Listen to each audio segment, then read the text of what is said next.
I am Marcus James Dixon with Gold Derby, and we would like to welcome Richard Goodall, the winner of America's Got Talent Season 19. Uh, So, Richard, take us through that moment when Terry Cruz calls out your name as the winner. What was going through your mind? I go into every single section of the show with no expectations, and so when he called my name, I was just like flabbergasted. And it's not very often that I'm speechless. But I mean, and not just winning the show, but I mean, I sang with Journey on the show, so I mean, just pinch me. I mean, you have bucket lists, and then you have bucket lists that you didn't know existed. So, you know, all of it is very, very surreal to me.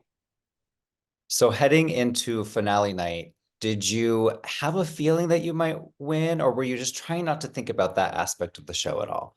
I was trying not to think about that aspect, but I mean, I kind of figured I'd be at least in the top five, hopefully.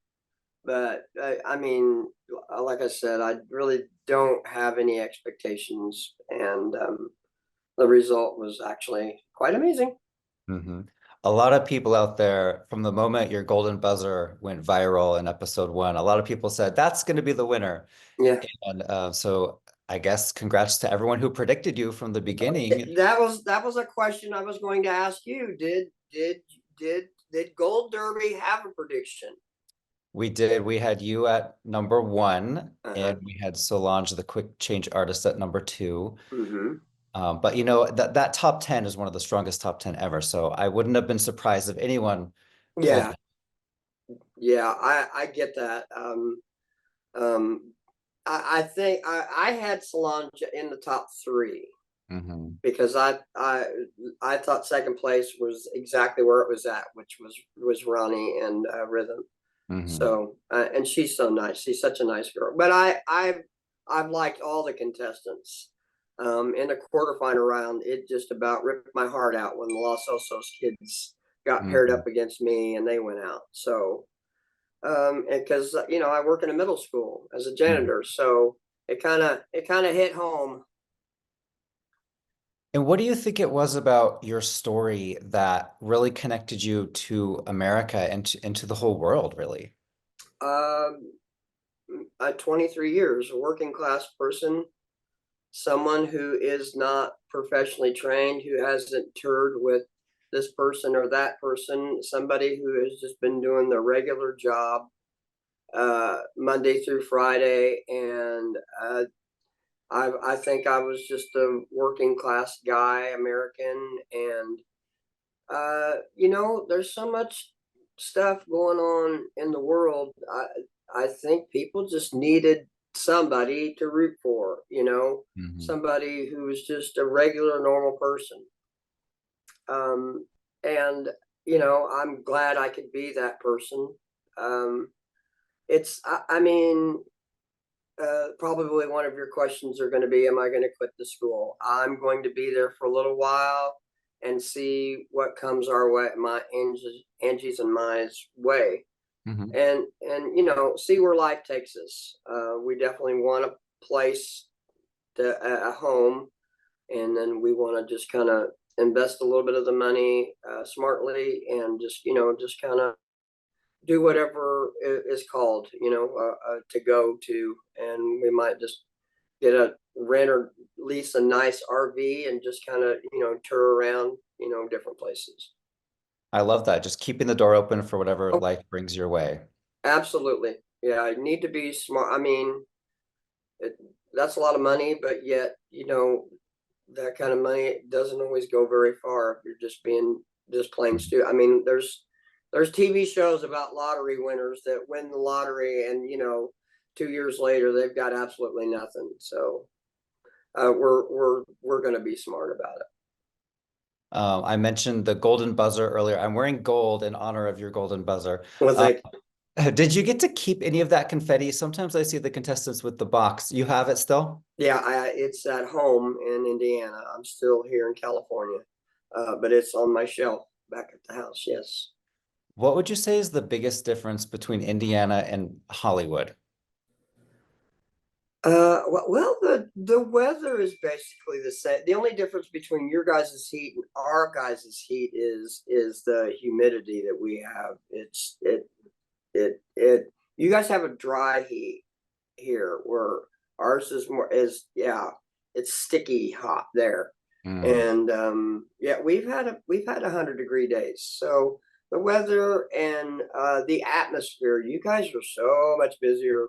I mean, even if I went to Indianapolis, the Indianapolis does not compare to Los Angeles. And mhm, when you fly into LAX, when we fly out of Indianapolis, you got two different wings, and you've got probably 15 different gates on each of those wings. So that's 30 gates, but that's not LAX. LAX is a whole, I mean, it's a city within a city, it looks like. mhm, So yeah, completely different. But you guys are I mean, temperature wise the same. It's just a different kind of heat where we mhm. live, and you guys are so much busier than we are in Indiana. We're always running around doing something. Yes. I'd love to talk about some of your song choices on the show. In the finals, you went with Faithfully.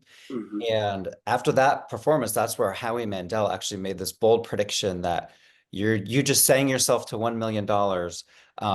How did you decide on Faithfully? Is that a song you had performed before? Yes, in a hometown setting. Uh, we I don't know if you know my story, but it all started back in 2022. Did you see the initial video that started Hmm. all this? Okay, that Yes. was that was a teaching assistant that filmed that, and after Steve Perry and Journey commented on that video, and then Steve put it on all of his social media. Long story short, 2 years later, I get called to America's Got Talent, and flying, never been on a plane before, never been west of Missouri. And the only thing I hate about flying is the ears popping. And I've tried everything, chewing gum, pretzels, nothing. It Hmm. hurts.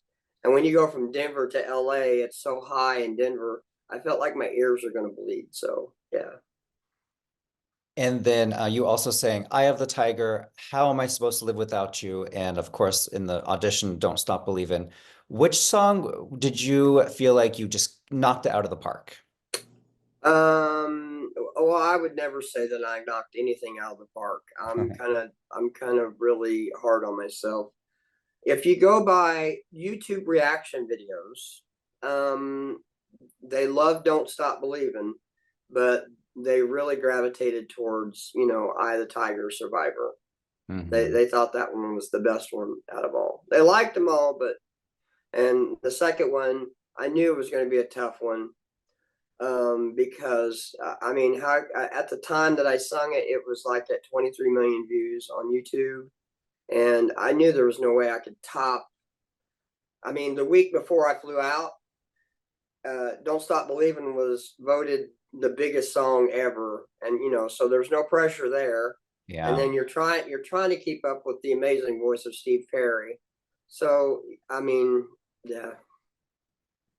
I'm curious when you run into a fan, what do they most want to tell you? Like if you're at the store or walking down the street, what do people want to say? Selfie and usually an autograph, but then they say that your story is so inspiring. And one of the things that I've had quite a few comments on is people don't care what you look like anymore. If you've got just a little modicum of talent, you Hmm.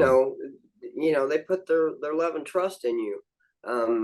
So yeah, I'm overweight, and I can get the teeth fixed, and so and I can lose weight eventually. So, Mhm. but people, I'm just a regular guy. I mean, if you look at me, I'm just somebody that you would see in the bus stop, or hailing a taxi, or be shopping at Ralph's, which is our Kroger.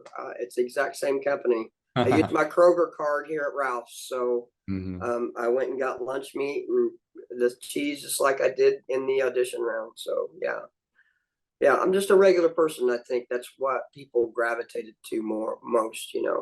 I'm Mm. not I'm not skinny and perfect teeth, and I'm just a regular person who's been through stuff just like everyone else.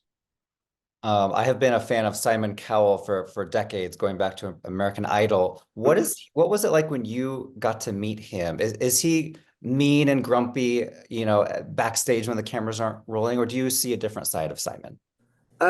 So backstory in the audition rounds. I told them the one person I did not want to talk to was Simon, because most people remember him from his American Idol days, where he made people go out of the room crying, because he Mhm. just did not give a hoot what you thought, and he didn't mind hurting your feelings. Now, he's been through some stuff, and he has a kid, and I'm not saying that his part wasn't hard, but he's a little bit softer now. He's out of. I mean, he's a businessman, but he's not a hard businessman. Like a young man who's just starting a business and is straightforward. He's made his mark quite well, but long story short, he is an absolute wonderful, nice man. Very um, he's willing to share any wisdom that he has and to point you in the right direction. And Mhm. yeah, very honest. The one thing that he said to me after my last final song was, yeah, I think you're gonna be close to the top. And he said, "You to me, you're a hero." And he said, "I think you're a hero to almost everybody." Mm. And that meant a lot. He said, because people need a hero right now. And so, I'm no Superman, but I can take out the trash. Well, a final question for you, Richard. Sometimes the winners of AGT go on to some spin-off shows, like there's AGT The Champions, AGT All-Stars, and Fantasy League. Would you ever want to come back and perform again on the big stage? Um, I mean, yeah, absolutely. The thing is, flying out here, I mean, I'm still, let's just face it, I'm green. I just don't know the business. Um, I have learned, just me being an older man. I'm absorbing everything that all of these people, and everybody has so much wisdom. And I'm not just talking about the judges who come up and talk to you. I'm talking about the backstage managers. I'm talking about the music producers that help you through your songs, and every little bit that they say is more wisdom that you have, that you just soak it up like a sponge. There are the interview people who, you hear the way they talk to you, how the way they treat you, and then you've got the digital people that set up all the Zoom calls and help you out immensely on red carpets.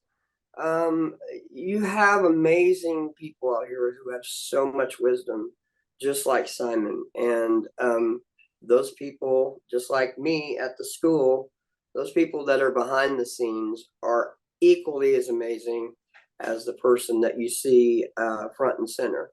But the Mm. thing is those people that are front and center, they know the people that take care of them, that work and do the job and help out like the team. So he is an amazing person. Yes. Mhm. Sorry, I know it was a long winded. No, you're great. And I just want to say one more time, congratulations. It was a pleasure watching you, and have a great rest of your day. Thank you, sir. Have a good one.